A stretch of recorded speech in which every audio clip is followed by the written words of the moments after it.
they got word that trouble was coming. The whites are killing the color. Barbaric violence was committed against black people across this country. Kerosene was dropped from an airplane. Why did they teach us this? Because they didn't want you to know. When it was an opportunity to wipe out a community, they took it.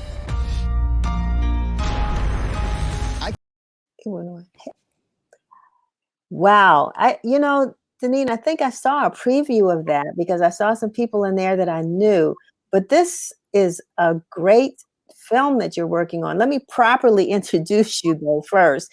DeNeen Brown, who's a writer at the Washington Post, as well, and former editor at the Washington Post, as well as associate professor at the Philip Merrill School of Journalism at the University of Maryland. We've got the University of Maryland really showing up today, so that's fantastic. Welcome to WIN TV. Thank you so much. It's great to be here. It's quite an honor to be on your show. I really appreciate it. Yeah. This is a program, a film that's going to be aired on PBS. Red Summer. So yes. Red Summer is Tulsa and Red Summer. This trailer is going to be aired on National Geographic Television. So that's it's National Geographic Television for Red Summer, and the director is Don Porter. So I am featured in this film, but there's also another film called Fire and Forgotten, which I'm also featured in, that will air on PBS. So there are two. It's a bit confusing, but thank you for setting the record straight. I mean, we can't get enough of these stories, and I'm glad that there's another one as well, and that you're featured in both. Tell me how you got involved. Well, for this documentary, Red Summer, I actually wrote a magazine piece for National Geographic in the summer of, I guess it was 2020. We were in a pandemic. And it was as protests had erupted across the country and the world after the death of George Floyd. I was basically writing about that. And then Trump was going to Tulsa, which is a story that I've been working on. And I asked my editor whether I might write a story explaining how white mobs destroyed Black communities and lynched a number of people during this period called Red Summer, which actually led to the 1921 Tulsa race massacre. And as a result, that magazine piece was published in National Geographic, and I think they started thinking about a documentary that they could produce on the anniversary of the 1921 Tulsa race massacre, and they decided to tell the story of the massacres that occurred during Red Summer that led to Tulsa. And this is how I got involved in that documentary. I know that the Tulsa massacre anniversary is coming up. I'm not sure of the date, but I know it's this summer. I know that there's a newspaper publisher out there in Tulsa who's actually working on that project right now. But we had these race riots in more places than Tulsa, correct? Yes. Many people don't know that during Red Summer, there were massacres that occurred, for example, in Omaha, Nebraska. There was a massacre that occurred in East St. Louis in 1917. There was a massacre that occurred in Chicago in 1919. And then there was also a race riot that occurred in DC in 1919. So there were a number, at least 26 cities and communities were impacted by these racial terror massacres during that period of Red Summer, leading up to the 1921 Tulsa race massacre. So I'll tell you more about that, but yeah, I'm just wondering if you, in doing this research, I mean, did you find what precipitated a lot of these? Not that anything really had to, other than folks just not wanting folks to live their lives. But what precipitated many of these massacres? Many of the massacres were sparked by accusations of a Black man assaulting. These were false accusations in many cases, assaulting a white woman, which was the case in Omaha and also the case in Tulsa. Some of the massacres were sparked by economic envy, that Black people living in these communities had gained wealth and autonomy. So it was a way of oppressing people who were just years out of enslavement. So those were two of the main reasons that sparked these massacres. And they were fueled by hatred and racism. In your, just checking my notes here, and it seems as though you took a trip to the Arctic. Yeah. What was that about? Okay. And I love travel, but so I'm not saying why did you go, but how does that connect to the research you've been doing, or to the environmental issues also that we've been talking about earlier? But how connect the dots for me. So I was a foreign correspondent for the Washington Post. I was the Canada bureau chief for the Washington Post, responsible for covering all the news in Canada. As part of my tenure as a foreign correspondent, I covered the Arctic and I wrote a number of stories about climate change. So I wrote firsthand accounts about how climate change was impacting the Arctic sea ice and thinning the ice cap that covers the top of the world. Inuit hunters were falling through the ice. Polar bears were drowning as the sea ice shrank. Also, you had permafrost melting. So I wrote as a foreign correspondent for the Washington Post and Canada bureau chief, I wrote a number of stories about climate change and its impact on Indigenous people in Canada. And they kept warning, this was almost more than 20 years ago, the Inuit kept warning us to do something to stop the warming to stop climate change and industrialized societies did not heed that warning. And so now we're seeing the impact of climate change. And as you know, it's a very, very dangerous situation.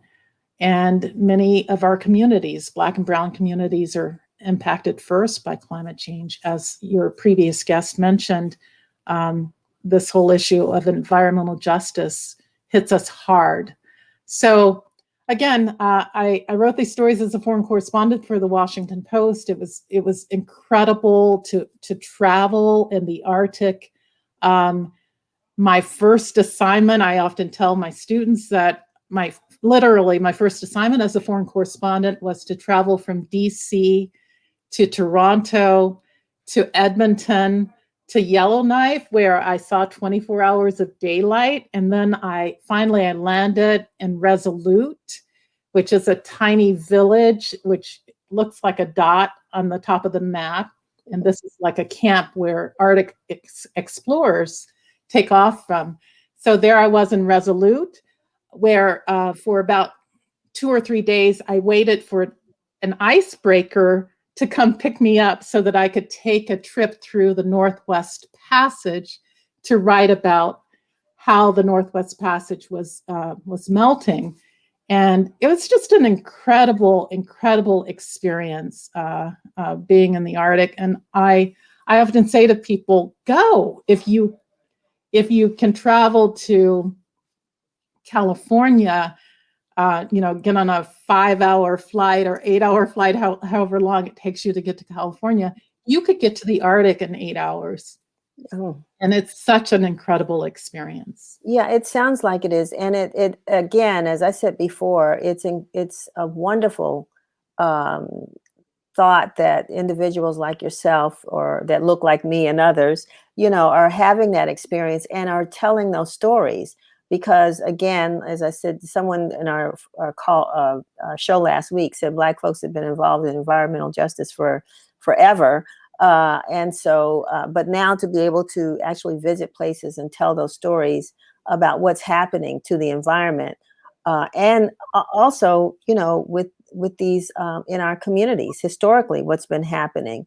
Well, how does that shape your thoughts about the things that you write and where we are right now as a society? I mean, I'm sure you spend a lot of time in talking to your students about what the mission should be right now.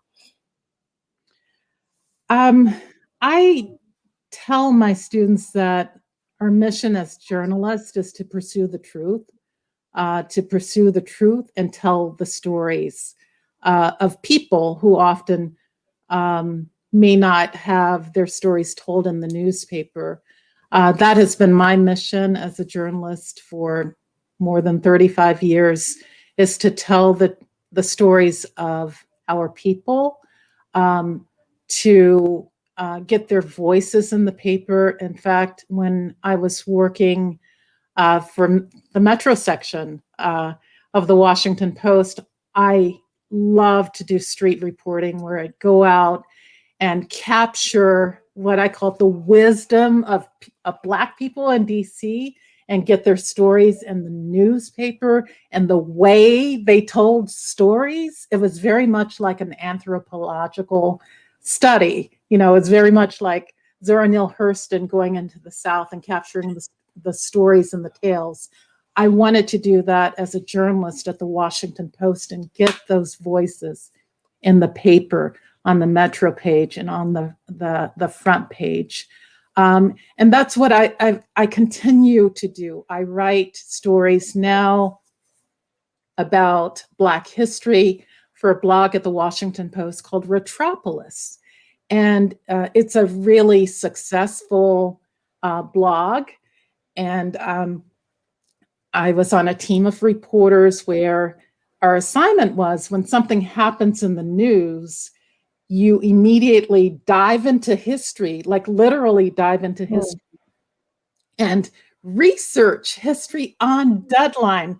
So for all the historians out there who they might say, oh, I saw that story, but you didn't mention this and this and this. I'm like, I'm literally writing these stories, sometimes in 20 minutes, sometimes in 2 hours. My latest story that appeared yesterday in the Washington Post was where I told the story about 40 acres and a mule. Yes. How did that happen? And I was working until 2 a.m. at this writing desk, researching the story of the 20 Black ministers who met with General Sherman in Savannah. This was right before the end of the Civil War. And he said to them, what do you want? How can your people survive, after enslavement ends? And there's a really eloquent man named Garrison, the Reverend Garrison Frazier, who I wish I could just read you the quote. Denise, only because we're running out of time, I'm going to plug that. I'm going to tell folks, go to the Washington Post, go online, read that story if they can. Shevry put the link. Great. The link is in the chat or at the bottom of the screen. You have left us sort of sitting on the edge of our seats so we can find out that quote and to read that story. I just think it's a pleasure that you're there and that you're telling those stories, that you're teaching your students to tell those stories, and that you value our stories. I think that's what's really critical. And so keep doing what you're doing. Something else I was going to ask you, but I've lost my thought. So anyway, thank you. I want to thank you for being with us. I really wish you could talk longer, but we're just kind of running out of time here. So we will get you back. I want to also get your colleague on, Daryl Fears, who did a big piece this week too on the whole environmental justice issue and what happened in North Carolina. a few years back. That was a great story. You all are doing it over there. So thanks much. And anything you want to close out with? Thank you for the work that you do in the community. And thank you for telling the stories and informing readers and viewers. You do such great work. And I have much gratitude for you and your legacy and your legend. So thank you so much. Thanks, DeNeen. Like I said, no matter where we are, if we have the same mission, we can accomplish a lot. And so we'll just keep doing what we do. All righty. Have a great day. Thank you.